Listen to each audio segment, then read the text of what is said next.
My name is Anna. I am 25 years old and work as an architect.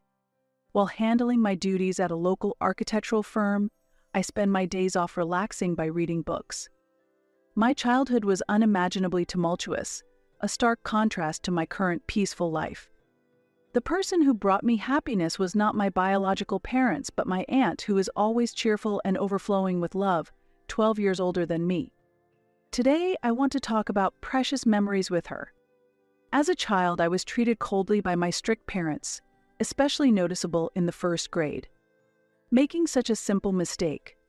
Don't you think it's embarrassing not to get a perfect score on a first grader's test? They scolded, and all I could say was, "I'm sorry." Why did such a child come from us? My mother would say disappointedly. Their sighs were painfully heart-wrenching. Failing to meet their harsh expectations, I was a mix of frustration and sadness. I was born into a doctor's family in a posh residential area of a provincial city, with a doctor father and a nurse mother. From my early childhood, I was sent to private schools, expecting to become a doctor. However, contrary to the expectations of my family and friends, my academic performance was mediocre, and reaching the top ranks was challenging. Right after starting school, I felt unwanted by my parents and was constantly irritated by them. Despite this, I studied alone for long hours at home and at cram schools after returning home, striving to gain my parents' approval. On the other hand, my sister, 1 year younger than me, Doris, was exceptionally gifted academically. Even as a kindergarten student, she was learning advanced material that surpassed mine. This meant that if we took the same tests, she would perform better. Naturally, my parents were captivated by the high-achieving Doris, spending most of their time and resources on her, which led to me being forced to quit cram school before the second grade. Being abandoned by my parents was a shock, and I immersed myself in solitary study in an attempt to improve. Despite these efforts, my parents only saw me as not only poor in studies but also a gloomy and reclusive person. However, the bond between us sisters was strong, and Doris always adored me. This was certainly reassuring, but my self-loathing from feeling inferior to my sister never disappeared. As I progressed to the second grade and my sister Doris entered school, the unfair treatment became even more severe. On holidays, to broaden her education, my parents often took only Doris to theaters and museums in the city center. I was told, giving pearls to pigs who don't appreciate their value is a waste, and I was forced to stay home alone until dinner. Doris, always wearing a guilty expression, seemed to want to say something to our parents but never spoke up. I spent my time alone at home, continuously crying to the cheerful voices of other families I could hear outside. Feeling unintelligent, I believed neither my father nor my mother cared about me. Having thought parental love was everything, I continually blamed myself. Then one day, my parents decided to take only Doris on an overnight trip to a distant museum, likely thinking they couldn't leave me alone for 2 days. On the morning of the trip, I was hurriedly woken up and taken to an old apartment in the next town.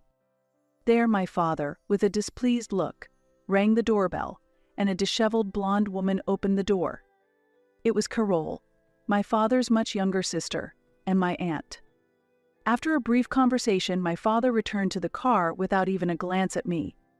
Holding a large bag and left behind, a sleepy Carole said, "Come," and gesturing with her chin towards the room. I hadn't interacted much with Carole, having only spoken to her a few times as we weren't very close. My father had repeatedly warned me, "Stay away from Carole, she's from the lower class and barely finished middle school." Indeed, Carole's first impression was a bit suspicious with her pudding-like blonde hair and gray sweatshirt. Yet, while apprehensive about being left in her care, I sat on the thin cushion in the living room. Feeling uneasy, I was suddenly greeted by the comforting smell of food. Along with it, Carole appeared, holding a tray with clam chowder and scones. "Didn't have breakfast, did you?" she asked, to which I cautiously replied while sipping the clam chowder, "No, thank you."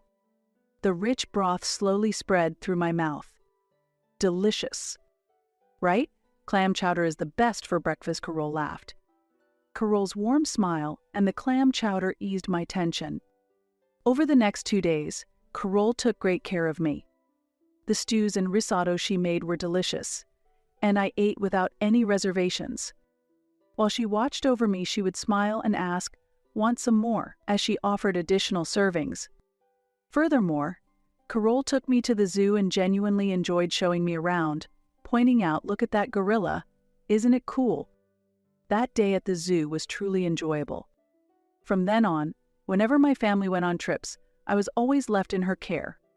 Carol always welcomed me warmly. Gradually, I came to trust her and was genuinely drawn to her warm personality. Carol often said, "I always wanted a little sister like you," and treated me with great care. However, while my parents continued to leave me with her, they spoke ill of her. I heard that Carol had troubles during middle school and did not go on to high school. According to my father, she ended up in a bottom-tier job and barely made a living. "If you don't want to end up like her, don't slack off in your studies," my father would say half-jokingly when he was drunk. I had always believed my father's words as absolute, but I found it hard to accept his assessment of Carol. She was skilled in cooking and a very good person. I could not understand why she was spoken of so negatively. The difference in how my parents treated my sister and me worsened day by day. By the time I was in 3rd grade, I was given only the bare minimum of clothes and food, barely avoiding a report to Child Protective Services. Although my parents were known as local dignitaries, outsiders would never imagine they were capable of such behavior. When I focused on studying, I was told, "You're a nuisance if you don't leave the room, so get out," and was chased outside. Whether I studied or not, the situation was harsh. I wasn't allowed to return home until dusk, and without any trustworthy friends or adults, I had to spend my time learning in parks or libraries. However, on weekends, Carol warmly welcomed me. Carol was the only one who cared about my health. One day, as I was eating the fluffy omelet she had made, Carol suddenly made a proposal. "Anna, would you like to live with me?" she asked. As I sat stunned, she gently stroked my head with her cold hand. "If you feel life at home is hard, think of me as a parent. We'll eat together every day, sleep side by side, and even go to the zoo sometimes," she said. Could such a dreamlike proposal be real? Just hearing it felt surreal. "But you might not want a dumb parent like me," she laughed self-deprecatingly. I blurted out, "That's not true." Her proposal was incredibly appealing. However, I questioned whether I could truly wish for such a thing. Carol was still unmarried, and I worried that living with me might burden her. Additionally, I considered whether my parents would see it as a betrayal. "Carol, is it really possible for me to live with you?" I asked quietly. Carol gave a thumbs up and replied with a smile. "It's okay. Okay." It was an irreplaceable moment. I strongly desired to become like family with Carol, and made up my mind. Later, Carol discussed this with my parents, but their opposition to me living at her house was surprisingly strong. It seemed to stem not from affection but rather from a concern for social appearances. They disliked the idea of having to explain to the community why one family member was missing. After much discussion, it was decided that I would simply stay as a lodger at Carol Clay's house, and no adoption took place. Once everything was settled, things moved quickly. With just my essentials and my school bag, I moved to Carol's house. On the last day at home, my parents coldly said, "Don't neglect your studies.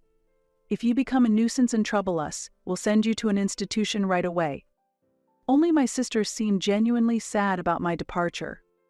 But even my young sister could sense that I was being neglected by our family. As she tearfully said goodbye, she told me, "Big sister, I love you." Though I still harbored feelings for my family, my sister's tears pained me. When I appeared before Carol with mixed emotions, she greeted me with a beaming smile, exclaiming, "Yay, I'm so happy you've come to stay with me." At that moment, I vowed to become a family with Carol that neither of us would be ashamed of. Starting a new life with Carol was not without its challenges. Support from my parents was minimal, and I had to transfer from a private to a public school. Despite this, every day was filled with joy. When I struggled with homework, Carol would sit with me and look through the textbooks, trying her best to find the answers together. Even when I didn't score perfect on tests, she would celebrate my 90%, saying 90 points is amazing. You're really something, Anna. With Carol's support, I gradually became more outgoing, made friends to play with after school, stopped going to cram schools, and spent less time studying. Strangely, my grades improved even without much effort, and I was able to maintain top marks in my class. The chronic stomach pains and fatigue that I had disappeared a significant change for me. I believe they were due to the stress caused by my parents' strictness during my childhood. By the time I reached 6th grade, I had grown emotionally, the influence of my parents began to fade, and I freed myself from the narrow worldview they had created. As my sister got older, she started sneaking out to visit me at Carol's house. She was still performing well academically, which made our parents proud, but she seemed to have other interests and often expressed her frustrations to me. When Carol cooked, my sister would watch with shining eyes and always help out by her side. 8 years flew by since I started living with Carol, and I enrolled in a national university's architecture department. There was a special reason I chose this faculty. Also, because I received a grant-based scholarship, I didn't need to ask for financial support from my parents, and I didn't burden Carol either. On the day I was accepted to my first choice university, Carol cried tears of joy and made my favorite dish, seafood dresta. Over celebratory drinks, she sprinkled her conversation with stories of her own origins, revealing that she was the result of her mother's affair. While her father initially raised Carol as his own child, concerned about public perception, he ultimately treated her without affection. Despite her early longing for parental love, Carol entered a rebellious phase and became almost estranged from her parents, who were, in fact, my paternal grandparents. Anna, you've turned out so well. You didn't follow the wrong paths I did, and you've grown so much.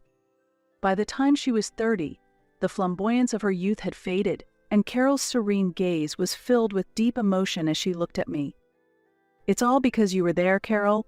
Without you, I don't know where I would be. The thought of what could have happened if Carol hadn't offered to become my family that day made me shiver. Carol caressed my head with the same affection as she had 8 years ago. A year after I started my hopeful student life, a spring day brought an unexpected confrontation at my apartment. It was my parents, their eyes red with anger. "Did you too deceive Doris?" they shouted. What I replied, caught off guard. "What happened to Doris? Which medical school is she going to?" I asked back, which only deepened the redness in their faces. "Don't joke. You must know about Doris. Doris has gone off to do her own thing."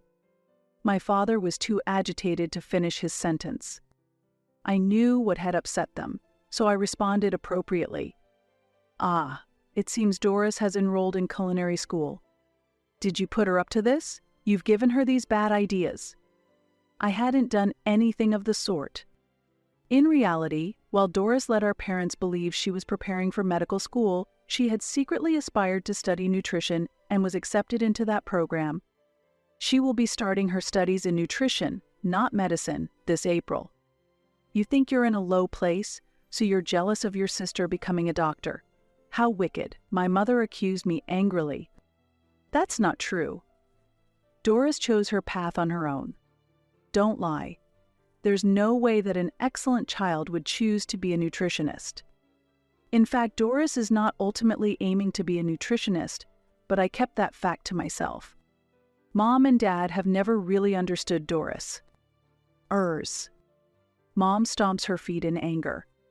That's your fault. It has nothing to do with Anna. What? From behind me, Doris and Carol appear. Surprised to see Doris here, my parents' anger intensifies.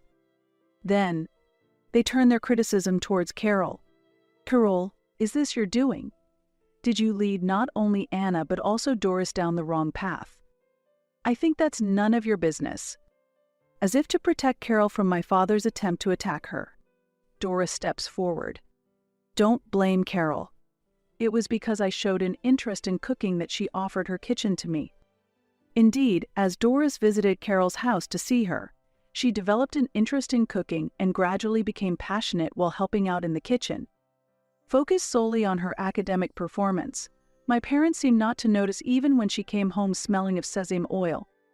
Though culinary school was considered, she could not leave home without a scholarship, so she chose nutrition instead. Like me, Doris received a grant-based scholarship, which enabled her to stand up to her parents. She aims to be a chef in the future. My father's lips tremble with anger. Doris, I'll accept you taking a gap year, so withdraw from the university immediately and go to a preparatory school. I absolutely refuse.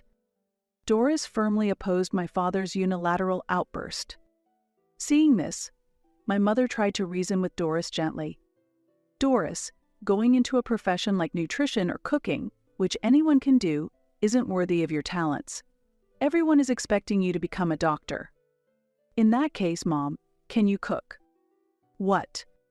If anyone can do it, do you know how to perfectly fry popcorn, shrimp, or make bechamel sauce?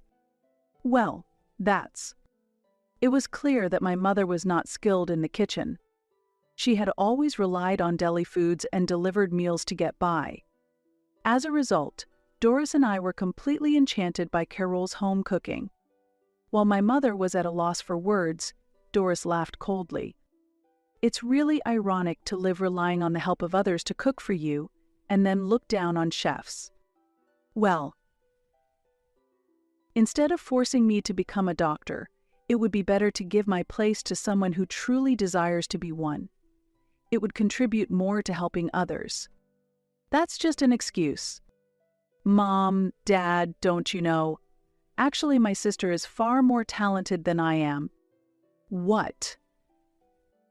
My parents stood with their mouths agape. There's no way that's true. Do you even know which university my sister is attending? My parents looked at each other. As I thought, you don't know.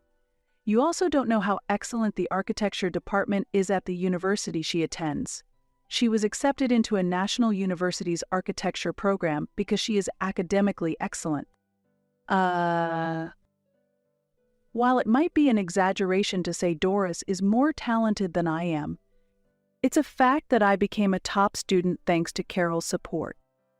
It's true, Mom and Dad. You wouldn't know how well I did in school because you never attended any of my parent-teacher conferences.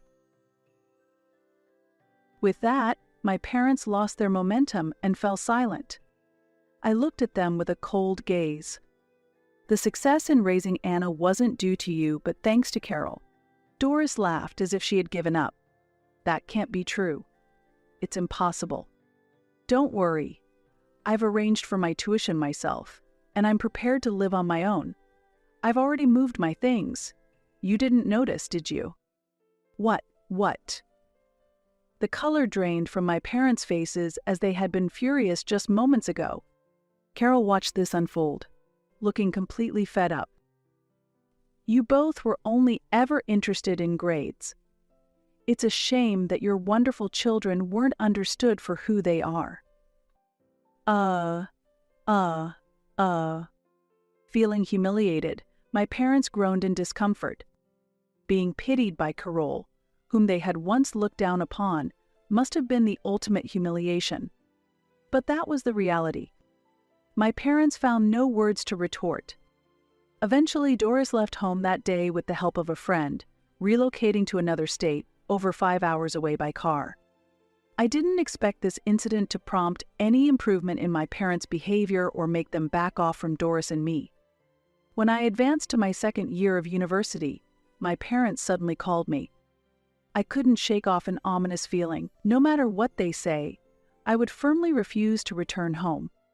We met at a restaurant they frequented, but when Carol accompanied me, my parents clearly showed their displeasure. As soon as we sat down, they spread out numerous pamphlets on the table, all from universities with medical schools. What's this? We're giving you a chance to retrieve for medical school. Isn't that a good deal? We're offering you a chance to redeem yourself. Show that you can surpass your sister because of whom you've been looked down upon.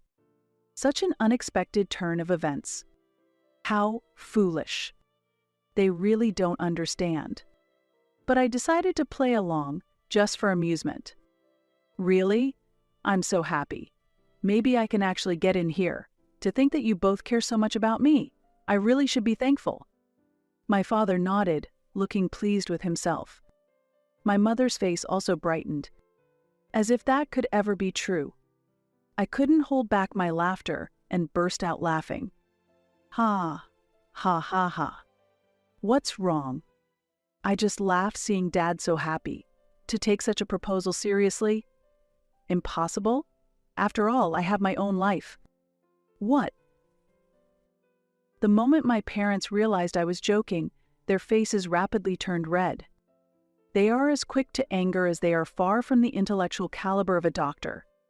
Doris has never looked down on me. It's you who have always looked down on us. That's, well. Anyway, I have no intention of trying for medical school again. I responded with firm resolve, and a vein throbbed on my father's forehead. Why can't you and Doris understand the nobility of being a doctor? Is this also Carol's fault?